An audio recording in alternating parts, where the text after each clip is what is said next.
اعوذ باللہ من الشیطان الرجیم بسم اللہ الرحمن الرحیم قل لا اسألکم علیہ اجرا الا المودۃ فی القربى۔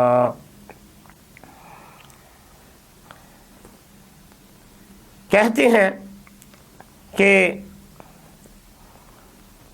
یہ آیت اس وقت نازل ہوئی جیسا کہ امام احمد بن حنبل نے فضائل صحابہ میں اس حدیث کو سعید بن جبیر سے نقل کیا ہے کہ ارشاد ہوا لما نازلت قل لا اسألکم علیہ اجرا الا المودۃ فی القربى، جب یہ آیت نازل ہوئی تو صحابہ کرام نے پوچھا قالوا یا رسول اللہ من قرابتک من هؤلاء الذین وجبت علینا مودتهم، یا رسول اللہ یہ آپ کے قریبی کون ہیں جن کی محبت و مودت کا آپ نے ہم سے مطالبہ کیا ہے، اجر مانگا ہے، وہ آپ کے قریبی کون ہیں؟ تو آپ نے فرمایا قال علی و فاطمہ و ابناہما، وہ علی و فاطمہ اور ان کے بیٹے حسن و حسین ہیں۔ الغرض اس آیت میں پروردگار عالم نے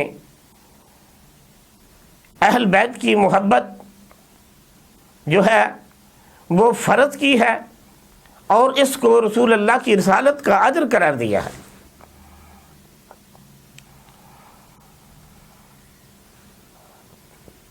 یہ ایسا تقاضا ہے، ایسی محبت ہے، یہ ایک ایسا حکم ہے جس کا فائدہ رسول اللہ کو پہنچنے والا نہیں تھا، خود امت مسلمہ ہی کو اس کا نفع پہنچنے والا تھا۔ جیسا کہ سورہ سبا کی ایک آیت میں ارشاد ہوتا ہے قل ما اسألتکم علیہ اجرا فہو لکم، کہہ دیجئے میں نے جو یہ اجر مانگا ہے اس کا فائدہ بھی تم ہی کو ہوگا۔ کیا مطلب؟ کہ اگر تم میرے اہل بیت سے محبت کرو گے، ان کی اطاعت کرو گے، ان کی رہبری، ان کی امامت کو تسلیم کرو گے تو اس کا فائدہ بھی تمہیں ہی ہوگا۔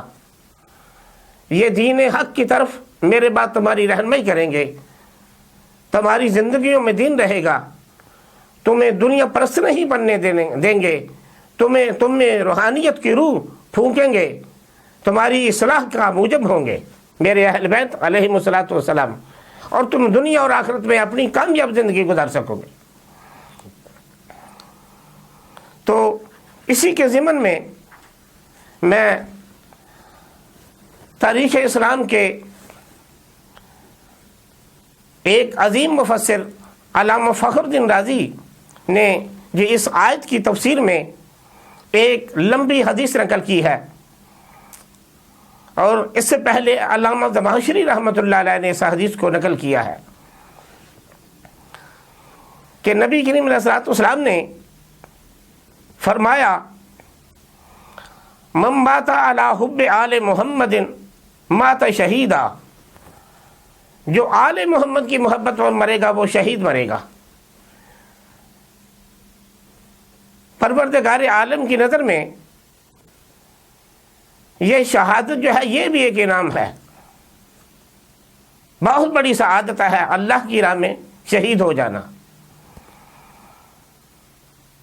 جیسا کہ ارشاد ہوتا ہے سورہ نساء میں من یطع اللہ ورسولہ فاولئک مع الذین انعم اللہ علیہم من النبیین والصدیقین والشہداء والصالحین وحسن اولئک رفیقا، جو کوئی اطاعت کرے گا اللہ کی اور اس کے رسول صلی اللہ علیہ وآلہ وسلم کی تو ایسے لوگ قیامت کے دن نبیوں کے ساتھ ہوں گے جو کہ انعام یافتہ ہستیاں ہیں، وہ صدیقین کے ساتھ ہوں گے، وہ شہداء کے ساتھ ہوں گے، اور یہ بہت اچھی دوستی ہے، بہت ہی اچھی رفاقت ہے۔ تو نبی کریم علیہ الصلوۃ والسلام نے اپنی اس حدیث پاک میں اہل بیت کی محبت کا جو محاصل ہے، جو ثمر ہے، وہ کیا ہے کہ انسان جو ہے وہ شہید کی موت مر جائے گا. اس کو شہادت کی موت تصور کیا گیا ہے اسلام میں. نبی کریم کی نظر میں وہ شخص شہید ہے جو اہل بیت علیہ السلام سے محبت کرے. یہ تو شہادت کا مقام ہے. پھر سوال پیدا ہوتا تھا کہ اگر کوئی انسان گناہ گار ہے تو اس کو اس محبت کا کیا ثمر مل سکتا ہے؟ تو ارشاد ہوا الا ومن مات علی حب آل محمد مات مغفور اللہ. جو آل محمد کی محبت پر مرے گا اگر وہ گناہ گار ہے تو اس کی مغفرت بھی ہو جائے گی، وہ مغفرت پائے گا. پھر اس بات کی اور توضیح دیتے ہوئے، وضاحت کرتے ہوئے ارشاد فرمایا الا ومن مات علی حب آل محمد ماتا تائبن. جو آل محمد کی محبت پر مرے گا تو وہ تائب ہو کر مرے گا. دیکھ رہے ہیں رسول اللہ کی نظر میں اہل بیت کی محبت جو ہے وہ اہل اسلام کو کیا نفع دینے والی ہے. شہادت کی موت نصیب ہوگی، مغفور مرے گا، تائب مرے گا. پھر ارشاد ہوتا ہے الا ومن مات علی حب آل محمد صلی اللہ علیہ وآلہ وسلم مات مومنا مستکمل الایمان. جو آل محمد کی محبت پر مرے گا وہ مومن اور کامل ایمان مرے گا.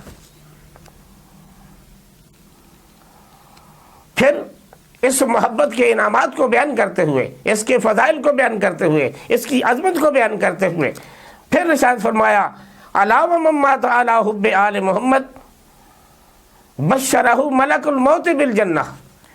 جو آل محمد کی محبت پر مرے گا تو فرشتے اسے جنت کی خوشخبری دیں گے.